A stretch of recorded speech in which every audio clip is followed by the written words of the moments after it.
In this last video, we're going to look at what happens when none of our solutions work, okay? Or maybe some of them. So we have two special cases. We have extraneous solutions, which we've talked about a couple of times. It's where we check our answer and plug it back in. It doesn't actually work. And then sometimes we actually get no solution. And we're going to talk about both of those cases and what they'll look like. All right, we did a problem like this in the last video, and we're going to do the same exact steps, but we're just going to do one more to get that practice with the extraneous solutions, okay? So, again, we have a case where we have x's on both sides, but we're focusing on the absolute value part, and we need to get rid of the other stuff on this side of the equation, okay? So, we're going to subtract 1 for both sides. We've got 2, 3x plus 2 equals 8x plus 10. This would be a good time to pause this and see if you can do it by yourself, and then you can follow along and check it. Okay, I'm going to divide by 2. 3x plus 2, equals, remember we have to divide them both by 2, so 4x plus 5. All right, we've isolated it, so we're splitting it up. 3x plus 2 equals 4x plus 5, or 3x plus 2 could equal negative 4x plus 5, and then solve. So subtract 4x, subtract 2, and then divide by negative 1. And we get x equals negative 3 for our first solution. All right, other one we have to distribute.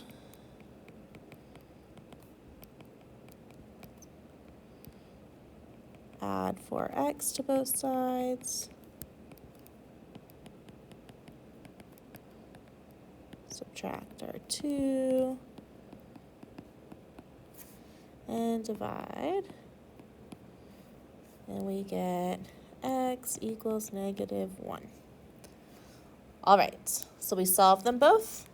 Last step is we are checking our answers. Okay, you always have to check them because you never know if they're going to work or not. So we've got 2 absolute value, 3 times negative 3 plus 2 plus 1. Okay, I was plugging in a negative 3 to both of my x's, okay? And again, it's good to practice order of operations, but you can use your calculator just to make this go quicker, okay? So 3 times negative 3 is negative 9, plus 2 is negative 7, and that's negative 24 plus 11. Absolute value of negative 7 is positive 7. Over here, we've got negative 13. And then we get 14 plus 1.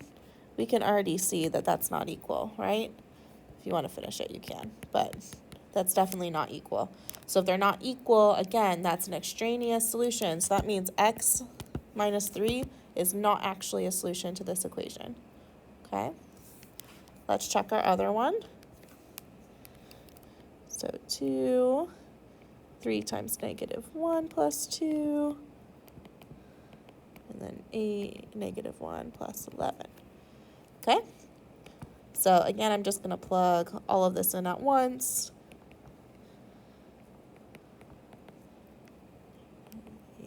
Plus 11. And then we've got 2 times 1 plus 1 equals, equals 3. And then 3 equals 3, which does work, okay? So because this one works, that is our only solution. So the answer to this problem is x equals negative 1. Again, when I plugged in negative 1, it worked. So that is our solution. All right, and then we have, Okay, so for our last case, this one, if you recognize it, is actually the easiest in a way because it requires the least amount of work, okay? All right, so for case 2, we've got no solution. So if we're thinking back to absolute value, there is a certain type of number that an absolute value can never equal, right? If I have absolute value of 4, it equals 4. If I have absolute value of negative 4, it equals 4.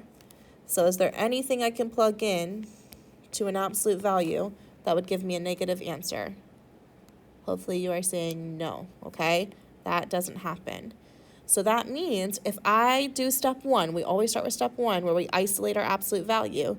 But after you isolate it, if you end up with a negative number on the other side, we can just stop doing any work right there and say it's no solution, okay? I'm going to show you what that looks like. So we're going to start it the same way. We're trying to isolate our absolute value bars. So we're going to get rid of this 2 and this 15, okay? So let's subtract 15 from both sides.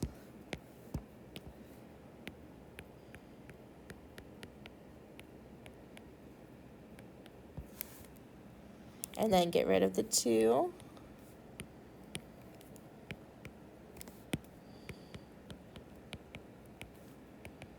Okay. We've isolated the absolute value, and it says absolute value of something equals negative 3. Can the absolute value of something equal negative 3? No. Okay? So as soon as you see this and you've isolated it, we just say no solution. Okay? And remember, we can also just write empty set to represent no solution. It's faster. That's it. So in this video, we learned how to find extraneous solutions. We reviewed that and also reviewed when there's variables on both sides. And we learned how to determine when there's no solution, which is when the absolute value is by itself and it equals a negative number. Thanks for watching.